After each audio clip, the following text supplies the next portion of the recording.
Sveiki, brangūs draugai. Su jumis Valdemaras ir podkastas 5 minutės. Vienas iš Dievo didvyrių. Nes jis bus didis viešpaties akyse. Jis negers vyno ir jokių svaigalų. Iš pat motinos įsčių jis bus kupinas šventosios dvasios.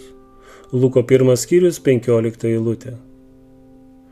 Kalbėdamas apie kilnius žmonės, gelbėtojas pareiškė, kad dangaus užrašuose nėra didesnio už Joną Krikštytoją.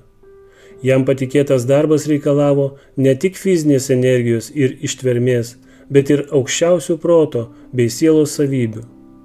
Tinkamas fizinis pasiruošimas šiam darbui buvo toks svarbus, kad aukščiausias dangaus angelas buvo siųstas pas tėvus su nurodymais skirtais vaiko auginimui.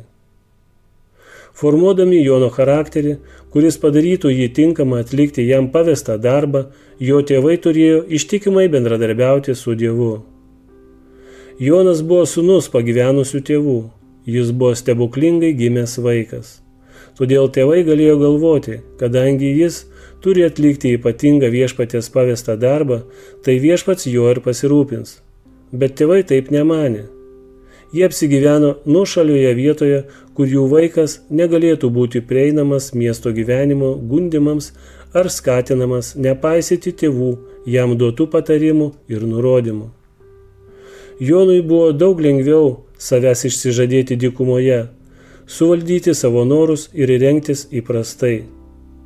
Dykumoje nebuvo nieko, kas atitrauktų jo protą nuo maldos ir apmąstymų.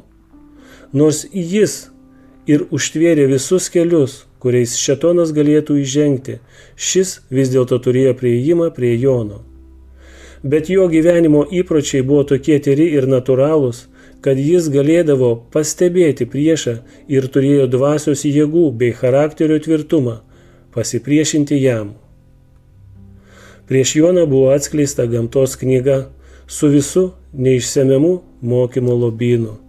Jis ieškojo Dievo palankumo ir šventoji dvasia ilsėjusi ant jo, uždegdama jo širdį neišblėstančių uolumu atlikti didžiulį darbą, kviečiant žmonės atgailauti ir gyventi kilnesnį ir švelnesnį gyvenimą.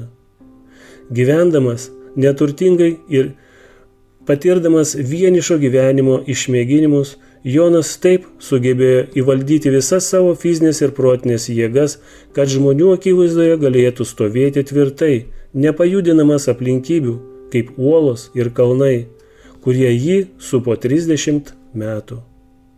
Su jumis buvo Valdemaras ir podkastas 5 minutės.